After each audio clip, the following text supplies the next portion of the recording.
Hey everybody, I'm Zach, And I'm Jesse. and we're reporting in depth this week from Copenhagen in Denmark.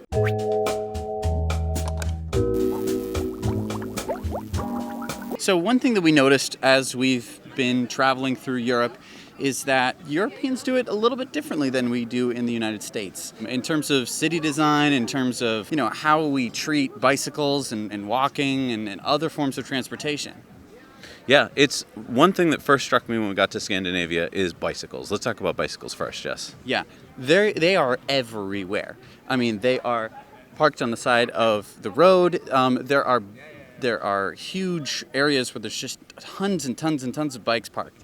And the reason for that is because there are so many bike routes, so many bike paths, so many streets have bike paths built into them that are separate from both the road and from pedestrian traffic. Yeah, if you're walking along as a pedestrian, you have to actually be, understanding how that works, because you can't just cut across the street and just be looking for car traffic. You also have to be paying attention to bike traffic. But in the United States, where we kind of have it as an afterthought, here, like you said, it's really built into their whole structure. So there's an integration of people walking, people biking, and people driving.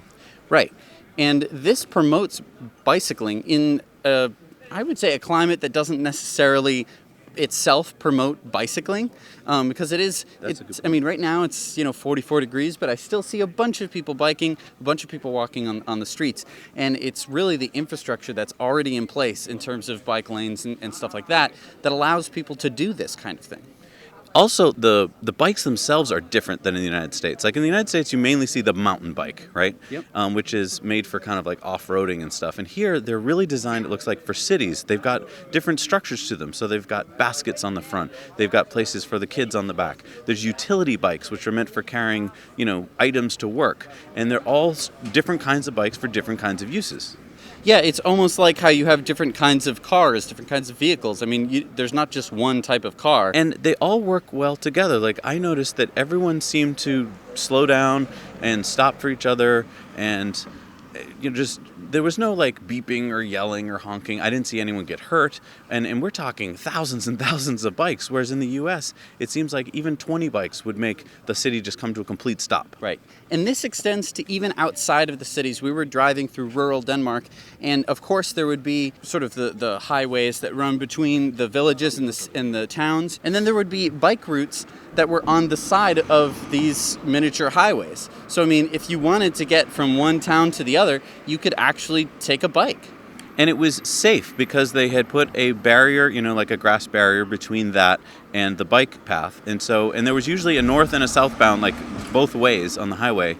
And so, yeah, it was really well laid out, well thought out, and safe, which is completely the opposite of the United States. And we're here in Copenhagen, which is an old city. I mean, look at these buildings. They've been here longer than buildings in the United States, and yet they found a way to work in the canals and the buildings and the cars and the bike paths. And I think they did it by making the car roads narrower. There is still parking on a lot of them, which is amazing.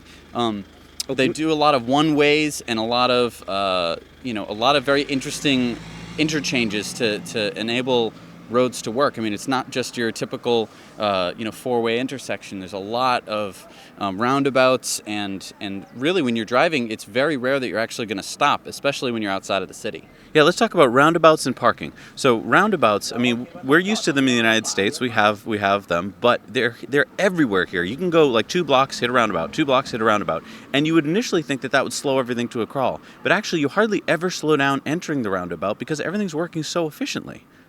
Absolutely. I mean, we did encounter some very heavy traffic, but that was actually held up by a red light. For the rest of the time, we barely ever came to a complete stop. It was so interesting because you're usually just so used to stop, go, that you're constantly on the brake and the gas pedal. So another thing I noticed in the city of Copenhagen is how they handle their parking. When I drive into Boston, for instance, it's a frazzling nightmare where it just makes me not enjoy, if I went into the city to see, theater or something, I just can't even enjoy it because I can't find a parking space. Right. But here they do it differently.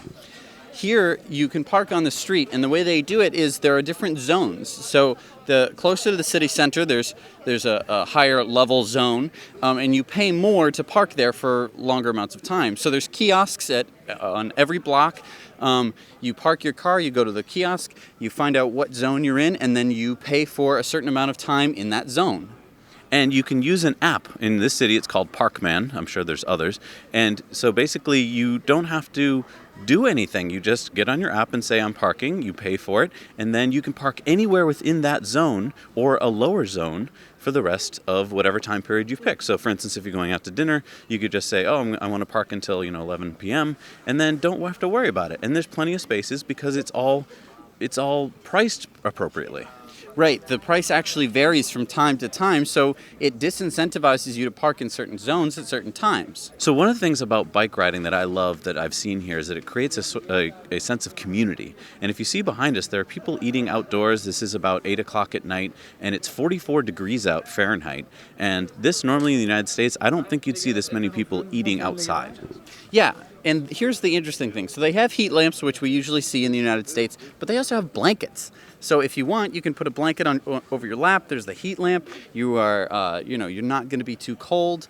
I really think that that's a really good idea because it means that you can eat outside and enjoy the outside atmosphere and all the people walking and biking and everything like that.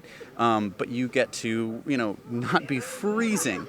And so many restaurants in the United States just don't have anything for when it's, just a little bit cold outside. This is such a simple solution. I can't believe no one's thought of it. And also, we're all people, and being able to eat together, even though we're not eating with these people behind us, I feel like we're all together sharing a meal, and it makes me feel more part of my community and my city.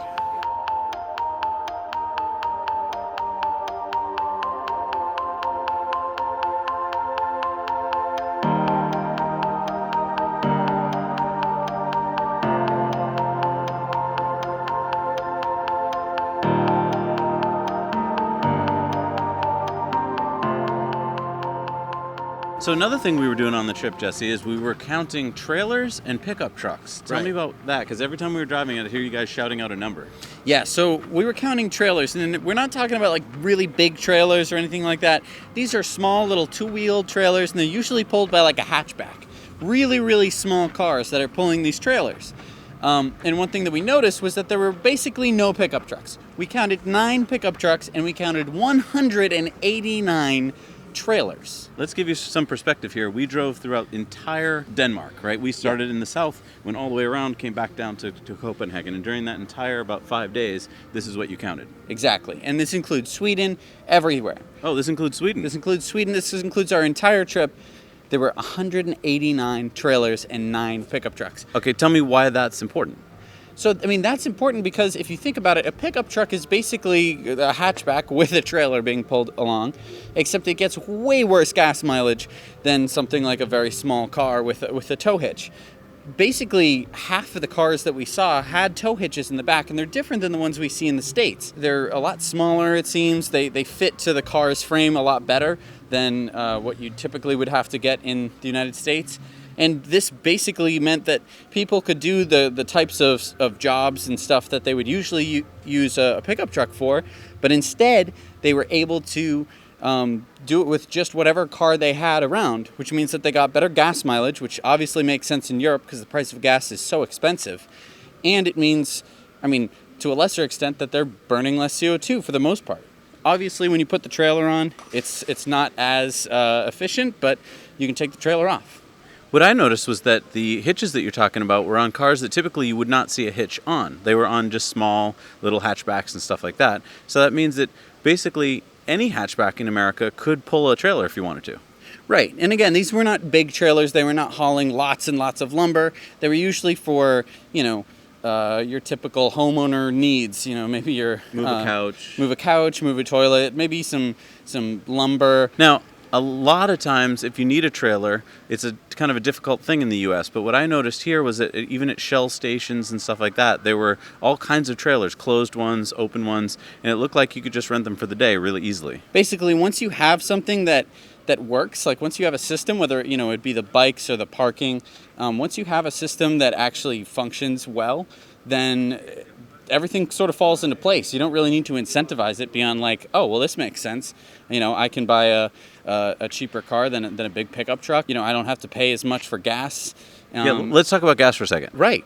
No, absolutely. Driving is a huge, huge burden here, just in terms of cost. And that is not even factoring in the cost of cars. Yeah, talk to me about that. So with taxes and taxes count for about 50% of the cost of a vehicle. So you're paying about 100% tax in most of these countries. And what that means is, where they have tax exemptions for EVs, it's really great because, then you have a huge incentive to buy an EV. But it also means that you're not going to want to own a car as much, which means that you're probably going to go for a bicycle or a smaller vehicle like that because you don't want to worry about the hassle of owning a vehicle. Parking and everything like that. Now, we're walking through Ely Gardens, which is in the middle of Copenhagen. And what I love about this is that we're in the middle of a city, and yet we're having this wonderful community experience where there's like restaurants and people having fun, and we're all out at night, and it's safe. And I wish there was more of this in the United States.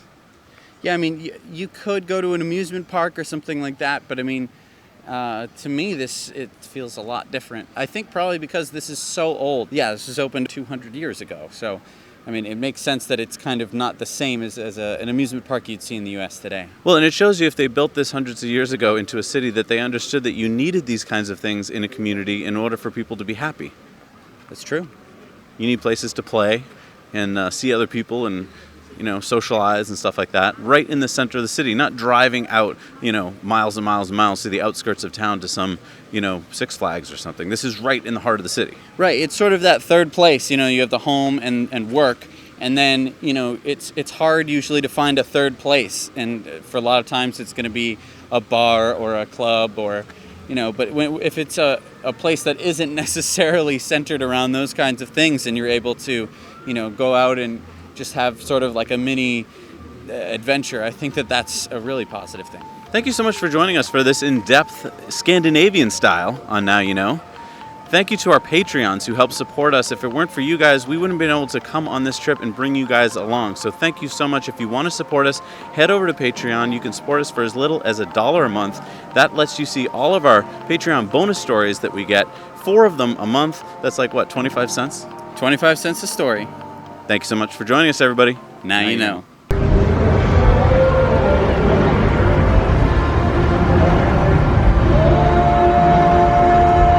should get my shirt.